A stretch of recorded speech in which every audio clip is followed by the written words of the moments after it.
What is going on, guys? So in this video, I'm doing another interview with my brother. A lot of people really enjoyed it, and this video will be about confidence. So I wanted to talk to him about confidence. Not only is he one of the best I've seen in regards to socializing and just connecting with people, but he's always had this kind of an authority and confidence that I don't know, people just react to. So I wanted to get his take on what it takes to be confident and not arrogant, but confident. And what we talk about is very interesting. I mean, it goes along with being carefree and not having so many attachments. That's what he talks about. And so check out this interview. Let me know what you think. If you have any questions, put them down below. If you like this video as well, give it a thumbs up, and we'll see you. We'll see you there.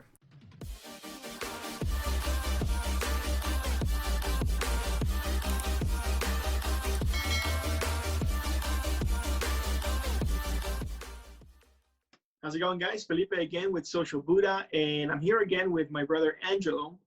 And today I want to talk about confidence. It's a topic that I've been working a lot on. So, Angelo, welcome. Thanks for being here. Hey, what's going on, guys? I'm happy to be here again, like always, and excited to have this conversation going. It's awesome. Nice, nice. And so, Angelo, what is confidence for you?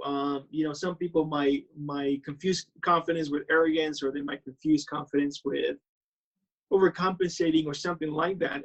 For you, what is confidence, and how has confidence played out in your life? How has it affected your life? I think the difference between confidence and arrogance, you have to define it because arrogance is actually making up for all your insecurities when it comes down to meeting people, or just being social, or being confident in something that you're doing. And being confident is actually dealing with your insecurities and having no doubt in what you do. So I think part of confidence, the major part of it, it's being detached from the results and the outcome.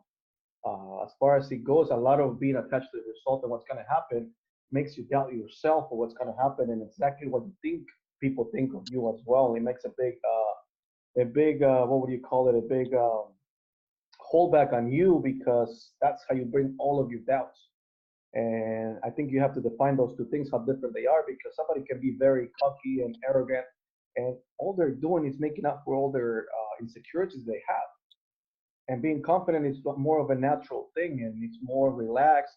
It's actually knowing yourself deep inside, and really just going out there and connecting with people. So for you, how has confidence played out in your life? Well, the effect that it has is that it has opened up a lot of opportunities in my life. It has opened up opportunities not only for dating, for meeting people, for making friends, for connecting with people, but also just the fact that I don't. It brings such a joy that you're able to share this confidence with other people, because when you come into a group and you're just naturally confident, you actually affect other people, and just not having those insecurities, or having dealt with those insecurities beforehand, all you do is really just connect with people and really have a good time with them. So you're in a relaxed mode where you actually just what would you call, humbly and naturally interact with other social beings. So it has had opened up a lot of opportunities, like I said, not only in the dating and professional world, but also in the way that I can walk into any place and just, it feels so good that I can just say hi to anybody there. And more importantly, that when you go back to those places, people remember you from the moment they see you, and you have already created a link with them that has been positive. So when they receive you, they know you. I mean, how many people have asked me, "Oh, hey, do I know you from somewhere? Like, your face looks so familiar." And it has nothing to do with my face. It has to do with my energy and the way I'm interacting with them. Right, very comfortable and familiar, right? Like almost like you know them, the way that you interact with them and so forth, right? Yeah, and it has nothing to do with trying to show off or trying to be confident, but rather really having dealt with all of the insecurities that come out when you're when that they creep out when you're in that social environment. Because to all of us has happened, and when you go out there, the first conversation that comes to you creeps out, it's if you let it carry on, it's going to be the one that's going to lead the conversation in a direction with other people. It is that vibe that is going to be carry on through the whole interaction. So I always like to go into the internal side of things, as you know, and you mentioned a couple of things. You mentioned insecurities and you mentioned attachment. What are we attached to? And how does that relate to insecurities? Well, we're very attached to what people think of us or what we think they think of us, which is Mm-hmm. a bit different because in reality, whether they think something bad or something diminishing about us, other people, it doesn't really matter. It's their problem in the first place. But secondly, what affects us is what we think they think of us. So when we make up that, then we're trying to make up for something. And having uh, that insecurity automatically that makes doubt ourselves. Now we're trying to live above certain kind of standards that other people or that we think other people are thinking of us. So you become attached to proving yourself to them. You become attached to being better than them. You become attached to even being having a better presence than the one that you wanted to have from the beginning. And now you're doing it all for the wrong reasons because you're attached to something external when you should be focusing on the process. In this case, you attach yourself to the reaction people are having on you. If you're trying to see how they're reacting to you and your energy, and when it's not going the way you see it in your mind or the way you want it to be going, then you become feeling bad and bad and bad, and you're trying to make up more and more for it because physically you think they're reacting in a certain way to you. I like having these conversations because, I think it's really given different perspectives in terms of the same idea.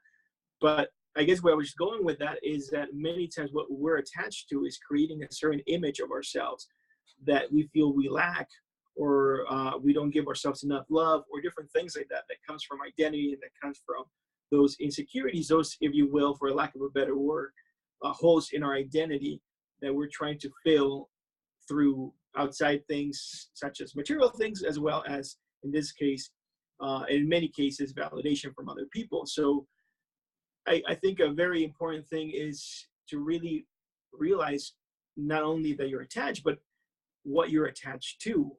In other words, you might be attached, and I don't mean the physical thing, and I don't mean someone not rejecting you or giving you praise, but I mean specifically that you're looking to get some sort of confirmation or validation, for lack of a better word as well, in terms of your identity and in terms of being having permission to like yourself. Because if you have some sort of insecurity, that is something you obviously don't like and are trying to seek it from other people to get that validation, to get that approval, to be able to like yourself. And so it's important for people, I think, to really realize what they're trying to get and what they're attached to. And in many ways, like I said before, it's an identity thing. So when it comes to really going after something or being attached, it's more than anything, you are trying to fulfill a certain image that you want to have of yourself through these things, or you're putting meaning into different things, different situations, or different people, or material things, what they would mean about you. And so I think it's important to clarify that a lot of the times what we're attached to is that meaning that we give to things in relations to us and to our identity.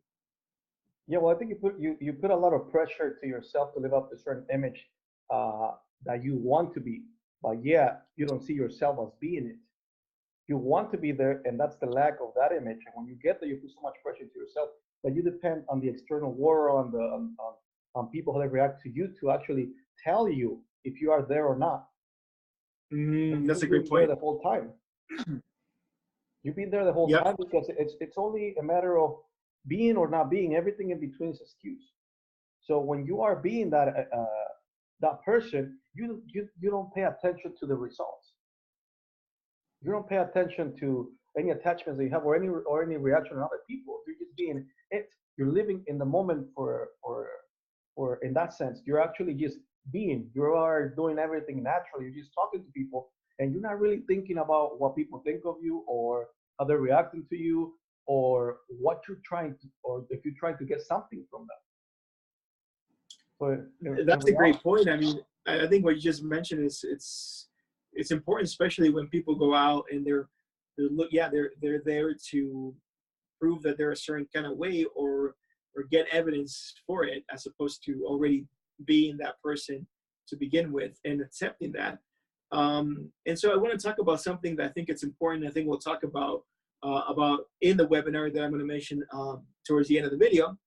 But the imposter syndrome.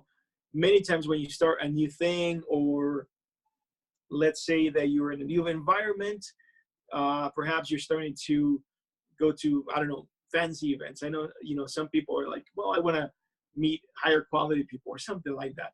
Or they are looking to start a new business, start a new career. And like anybody, we all feel that inadequate when we start anything, right? When we start a new sport, when we start something new, and we often times feel what they call the imposter syndrome, that we don't belong there, that we're not good enough, and so on and so on.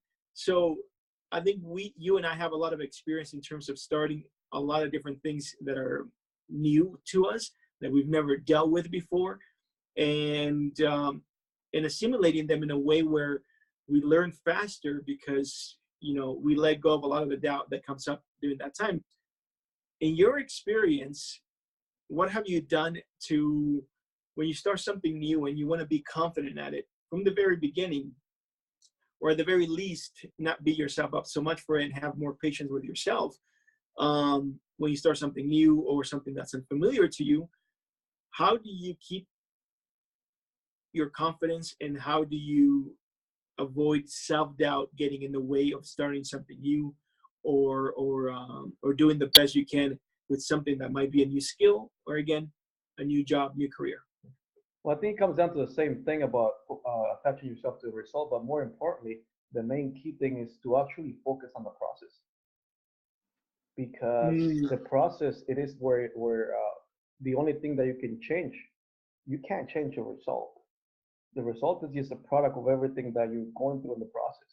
When you focus in the process, you had an incident a long time ago where you were going to university through a competition of I don't know if you remember that part, where the what where you were competing and the first player was going to get, I don't think it was a big scholarship or something like that, yeah. and you were really focused on the result. When you switch around to focus on the process and enjoy the process and learn and end up having an open mind to learning with it, it changes everything automatically. Right. So the more you focus on that process, the more you focus on being also humble about learning, because everybody's willing to teach you whatever you're at. And if you have that open mind of learning, uh, it will just come to you.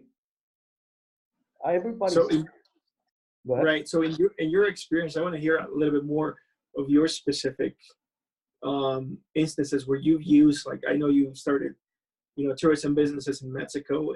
You've moved around the world. How do you, as you would put it, quote unquote, from your perspective, make something like that your home, a new situation, a new place? How do you keep that confidence and feel comfortable and make a new situation or a new place your home? How do you do that, you specifically?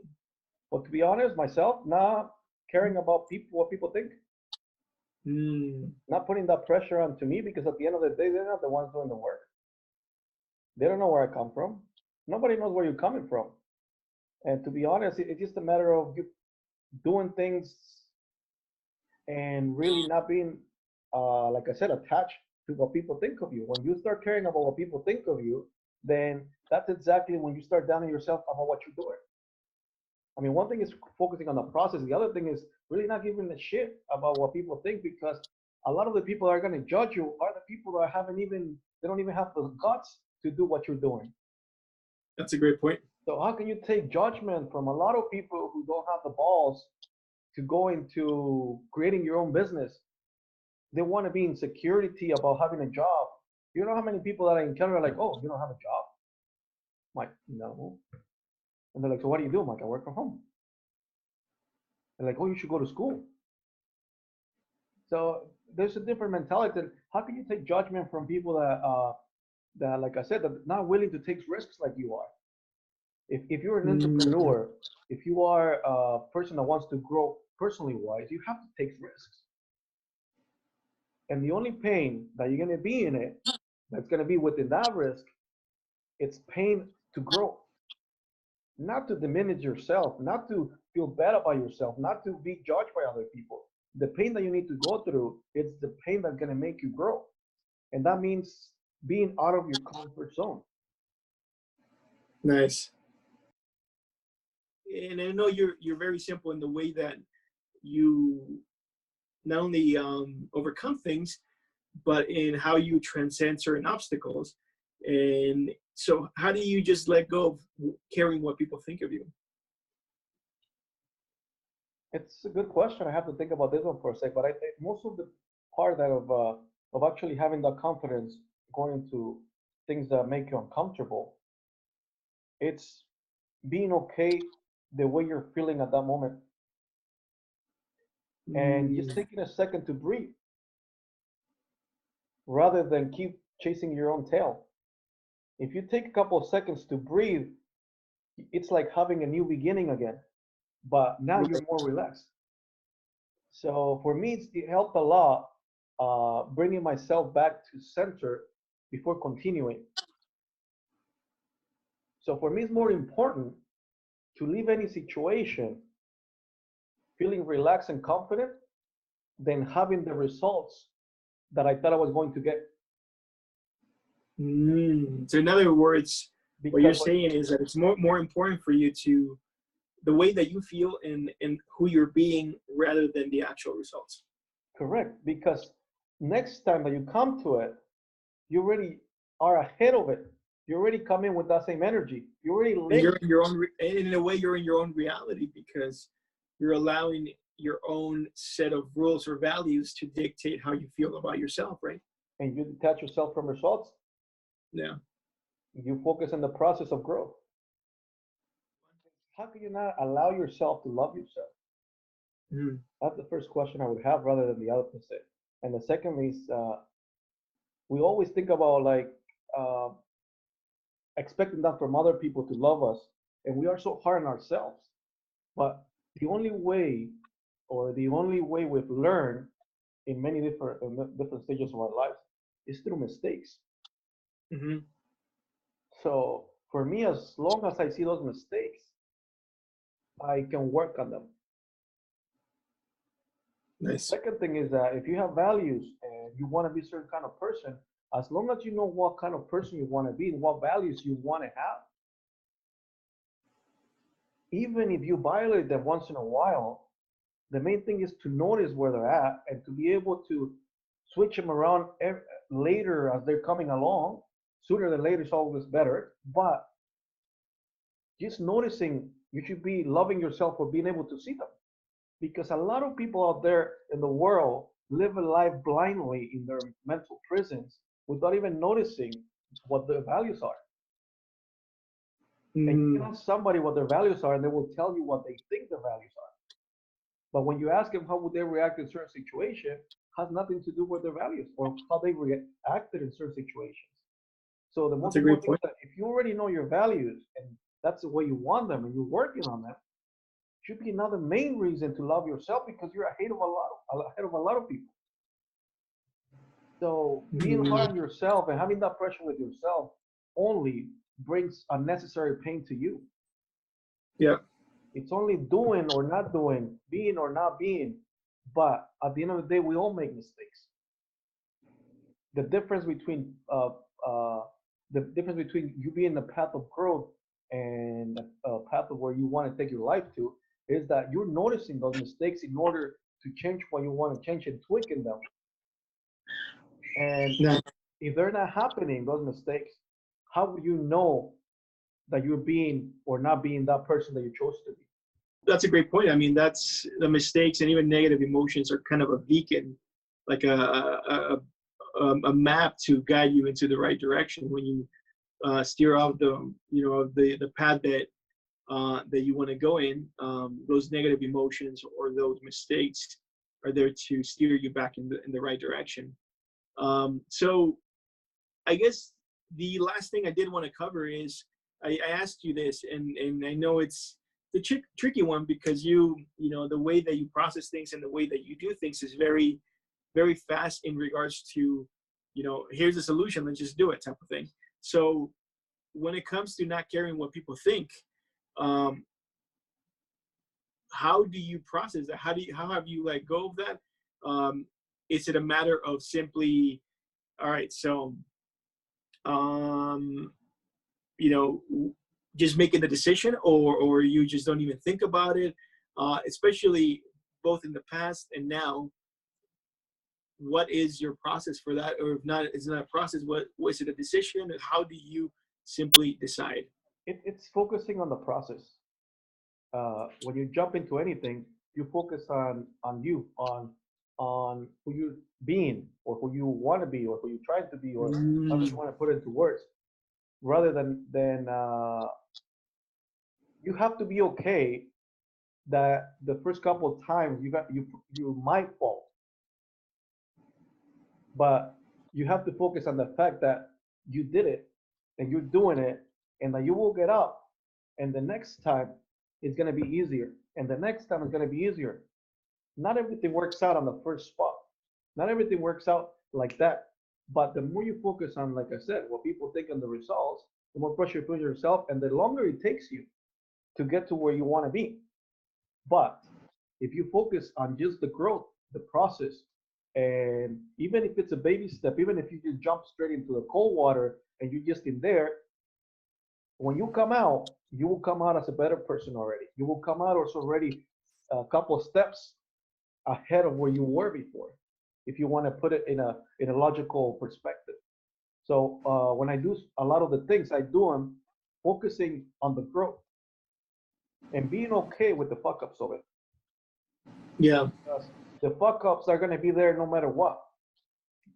I No matter. like the I like the idea of the process because it seems to be kind of a way of thinking for you. I mean, even when you mentioned the whole, I remember years and years ago you mentioned being in some sort of a bubble when you're socializing, that you focus on the people that are, maybe a few feet away from you. That's where you start the conversation.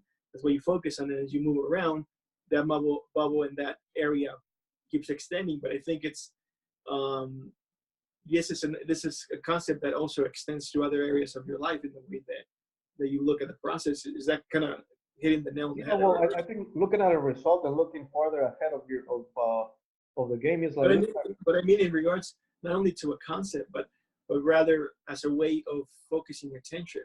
Because one of the things that I notice is that your attention is very it's great in terms, especially socializing, and in terms of being process oriented. That you're focused on every step of the way, as opposed to the whole plan, and you focus moment to moment. Rather than thinking about it from a concept perspective in terms of how you do it, you're focusing on things when they arise, as well as moment to moment. Is that kind of right? Well, Or yeah, it's a matter for example, uh, trying to when you play baseball and the ball is going to hit you, trying to duck before they even throw the ball. right? So you just, I guess, my whole bubble perspective was that uh, if you have your focus too far ahead of you, your mind starts creating stories they're not even real. So you create a story about something that is on the other side of the room that you might or might not even get to. And we're talking here in the context of socializing. Let's say you're at an event or a networking event or something. That's what you're. Just to clarify for people But watching. it's also in things that you do in life, because now you're thinking about a result and you make up stories about a result that is far ahead of you, that is not happening yet. So for me, Mm. not only in the bubble in the social world, but also in life, as long as you have a direction of where you're going, and you start focusing in this bubble that you carry around, and the bubble is going in that direction, then nothing else matters. Everything else is not real. Yep. And I So mean, I was just thinking of something. I think it's incredibly important that goes along with with the way that you process things and the way that you move through life. And that's, going back to the whole thing of the imposter syndrome. When you're focusing moment to moment, it's important. Definitely, it's good to have preparation before you start something, or before you go out, or before whatever it is that you're trying to be better at, or whatever it is. However, there is over preparation. There is, the OCD tendency to have perfection and all that kind of stuff. And what I'm hearing from you, and from my own experience, what I've done, whether it's in business or whether it's in socializing, but even more with you with socializing, is that not only do you get ready along the way, but the preparation is the practice. let's put this with preparation. It's also the direction of where you're taking your life. So whatever it is you're doing, you might be preparing for it. You might be taking online courses for something. You might be doing certain Yep. things, but the actual thing when it happens is gonna tell you what you need. So Well, let's share some stories. Actually, I'm kind of I'm kind of excited, and it's nothing to do with dating. It's nothing to do necessarily with socializing, unless you have some stories for that, which I'm sure you don't. But talking about some stories, I mean, people crack up when I share some of the stories with the wine tours, and the first story that came to mind had to do with you, actually, when it came to a marketing job that you got. And speaking of courses, can you share? I mean, well, I'll share a little bit, and then you can kind of go with all it. right, But sounds good. but as far as preparation and feeling like you need to know everything before you start, I know you applied for a specific marketing job, and I don't know, maybe the night or 2 nights before, you literally took an online course on a specific type of marketing, and just showed up to an interview, right? So can you share that story? Yeah, of course. Well, I think it had to do a lot with believing that I could get it, and then when you do that, when you're confident, it clears all the doubts in your mind, which makes a clearer path of how to get there. So I applied for a marketing job, and I got called for an interview, and I had little clue of what I needed to know. So they You've mentioned a never done couple. it before either. I mean, it wasn't just a matter of not knowing what you needed to do, but you literally didn't know a lot of things that were required for the job, right? In practice. Well, to be honest, I did knew certain things because I've done online marketing for a while, but it's not as specifically what they were looking for. So when they Mm. told me what they needed, I had the interview on phone first. It was just a call to call me into an actual proper interview, and they told me certain things if I knew this, and that. So all I did is I took notes on what they told me that I needed to know, and I just told them I knew it. So like I called in and I tried to have the interview at least 3 days after or however long I can postpone it to give me time to go over the point that they wanted me to know. But I had no clue. So I looked online, I took YouTube courses, I had a couple of online courses, and when I showed up to the interview, I was able to carry on a deep conversation about it. But still didn't know how to execute it all because I hadn't done it. But hey, So, you're confident. I think you know what you're doing. so they hired me for the job for the following week. So I I put all the concepts into one website and practice before I started my job. By the time I got to the job, I had already done it once or twice successfully on the websites that I had. So I kind of knew how it went, and I perfected it along the way with them. But it was like literally something straight out of a movie. Yeah, I mean that's not the first time that you do this kind of stuff. I mean, you ran a bar at a hostel in Mexico. You've never ran any kind of bar, of course. You didn't know how to mix drinks. In fact, you were YouTubing on How to make how margarita. to yeah, how to create margaritas. And if you didn't know how, you were like, "Hold, give me a second, give me 10 minutes, I'll be right back." And so you've done that kind of stuff. some things have failed, a lot of things have succeeded, but all in all, I mean, you wouldn't be the person that you are without taking those risks. Well, I Is that gotta be right? honest with you. I think it's been a fun journey to actually have those kind of, not only be able to tell us stories, but it's been a fun journey along those mistakes because they wake you up to a new level. They just drag you up like instantly. It's crazy that, Well, they show you what you need to improve, right? yeah, but it's crazy how there are things that you prepare for a long, long time and you never get to use it.